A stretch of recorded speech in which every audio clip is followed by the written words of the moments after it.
Hey there, my beautiful creatures. Good to see you here again. Okay, so in my last video,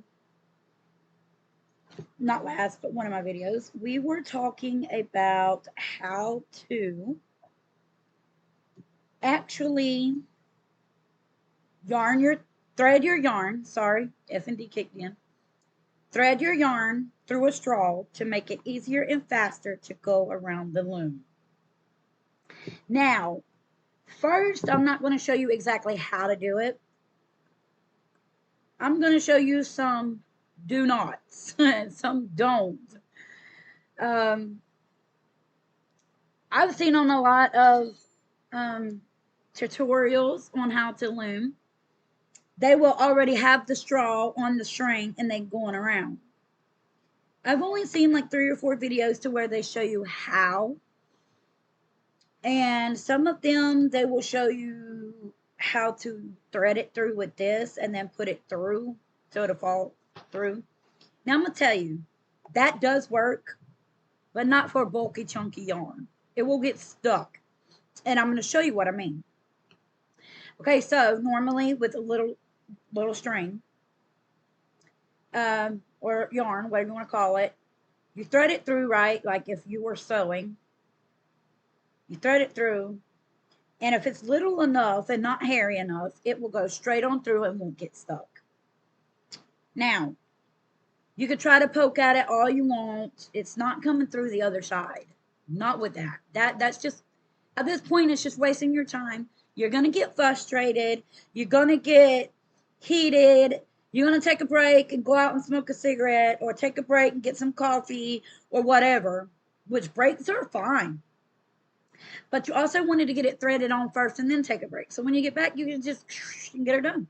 So now, with that said, I'm going to show you how to do it fast and correctly. So you could go ahead and take your break and then get into it. And then we're going to talk about how I take my breaks. Now, not everybody does it like this. This is how I do it, okay? I've seen 2 or 3 more people that do it like this, which, you know, I didn't get from them. I wish I would have. It would save my brain time, you know, of cracking it down and stuff. Sorry about my hair today, y'all. It's just, I don't know. So, we're going to use, this is a 3.50. And it goes straight on through. You want to make sure that when you get this sewing hook, this is a sewing needle hook, see it? You want to make sure that it actually fits in. You see, it fits in and goes out the other side. You want to actually make sure it goes through first before you even try. Now, these are nice to have because you have this rubbery thing when you're actually crocheting. But see, it's not going to go in. Okay? And I know you're like, well, of course that's going to go in there because look, it's bigger than that. Y'all don't judge, please. I have F&D and I'm like, oh, I got this. I can use this. And then when I'm like, well, duh, that's rubber. That's not going to fit. My brain did not process that before I tried it. Okay? Sorry. C'est la vie. So, not using any of that. What I'm using is this. So we're going to move that one over there. You can use a straw. You can use a pin. Take the thing out of the pin and use the inside of the pin. You know, well, not the inside, the outside. So I'm going to take this. I'm not going to tie this on this. Some people does a slip knot and ties it on there. I am not tying it. I'm just going to wrap it, okay? Just going to wrap it a couple times. Now, I wrap mine 3, 4. You can wrap yours whatever. It don't matter. And then I'm going to take it and just shove it through there. Shove it on through. Hold on. Make sure it's on that little nook. You see that little nook right here? Make sure it's hooked into that when you go to shove it through. See? Make sure it's hooked. So when you go to shove it through, see? Even I'm having problems trying to show you. I did it fine earlier. So when you go to shove it through, it's hooked on there. So I'm going to take it and I'm going to shove it through. Hold on, y'all. Sorry.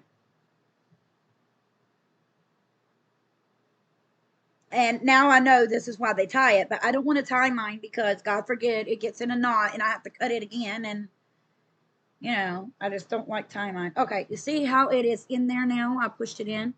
Now just take it. And I like to go around in circles with mine and push it through. And then it comes out and you just take it. And then just take this off because it's not even tied on, right? It's just there. It's just loop. It's just, yeah. You can set this to the side because you're not going to use it.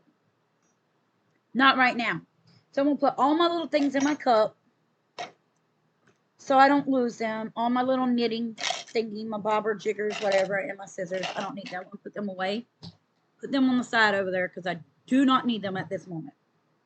All right, so now we got this on the loom. Not on the loom, on the straw. Oh, sorry, follow me.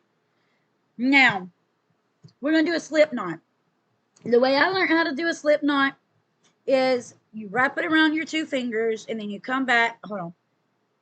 And then you come back over. You're gonna wrap it. I'm gonna hold it with that one, and I'm gonna wrap it around my 2 fingers. But I'm gonna hold it, okay? And I'm gonna close my fingers. So it looks like this on this side, and it looks like this on this side. Then, now, have y'all ever played leapfrog, where you're down, and one jumps over the other, and ribbit, ribbit, ribbit? Younger people maybe not, but us older folks, yeah. Talking about the 70s and 80s here. So you're going to take that frog, and you're going to jump him over this way. And then you're going to take this one and jump right back over it. All right, and then you're going to take it, and then you're going to pull, you're going to pull both of the strings at the same time. You see? And you got a slip knot. Now, I know he's big, but we're going to use him, and we're going to put him on the outside. People puts them like right here. I do not, and I'm going to tell you why. It might be too tight, or you might forget. I'm not doing that. I don't want my slip knot right there. Because as we go through, you're going to make a hat or something, and you're going to have to take it off and push it through. So I'm going to put him right here because that's my starting point. And then I'm going to close my slip knot like so. Now, back to the straw because that's what the video is about. Now you can take your straw. I like to pull some out like this first to get it nice and outwards. So you don't have to fight with it when you start. All right, so now I'm going to take my straw, and you're just going to loom it around. I'm going to move my face for a little bit so you can see what I'm doing. Now we're just going to take it and we're going to loom it around. I'm going to skip this first one. Okay, most people loom it around like this and then just keep going. I'm going to skip it because I don't want to loom it twice when I come back around. I want to loom it once. Because see, if I go like this and I'm like this and then I come back around, I'll be looped it 3 times. You see, there's 3 strings. I don't want to do that. So we're going to skippy-roo him right now. So we're going to skip him, and then we're going to go around like this. Now, yes, this is fast to do, but for me, see, for me, I don't like it because I get ahead of myself. I have to hold this side while doing this, while trying to hold my loom so it's not moving at the same time. Other people does not have problems with this. They say this is a faster way for them to be able to loom. For me, it is not. Okay? No, not me. This is not me. So guess what? I'm going to show you what I do. This is a do not for me. Do not try to think that just because everybody else does it fast and easy, it's easier for you. It's not easy. Not for me. It just complicates something. And then I have some extra I have to, Now, it is good to keep it on there so your string does not get tangled up. So, we're going to leave that there so, it don't get tangled. We're just going to leave it. And mine, this is what I do. Kind of barbarian when it comes to this.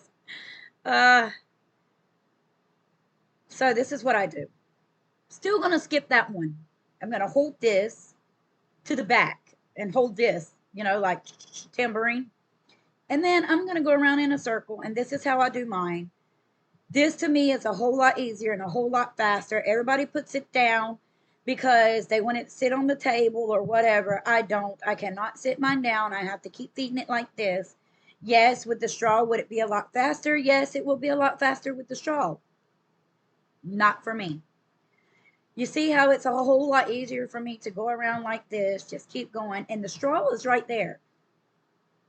And it's helping me feed my string, going through it. Had to pull the thing out. Now we're back over here where we started from. Just that fast. I cannot use the straw. I cannot do it. I would not be able to do it the way I just did it with the straw. Maybe I just need more practice. I mean, if you're doing something new, which this is new for me, I'm not going to lie, this is new for me. Again, allow yourself to be new at everything you do, even if it's not your first time and you mess up, you're aggravated, you're tired, you got stuff going through your mind. So you're just going to sit here and loom, to take it off your mind.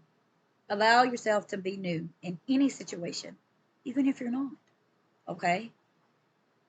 And once you get it on the loom,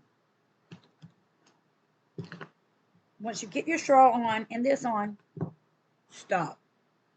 Go take a break and come back. Whether it's getting coffee, I have coffee in this, not drink coffee, Gatorade, watching a movie for 5 minutes. I mean, whatever it may be. Go take a break. I would take a break every 30 minutes. I got my phone set on every 45 minutes, but that's just me. Get up and move around. Okay? Don't get stressed. It's supposed to be something that you like to do or you want to try something new. Don't get aggravated and stressed with it because then you won't want to do it. We're going to do things that we love to do. So, with that said, I'll see y'all next time. Remember, always allow yourself to be new.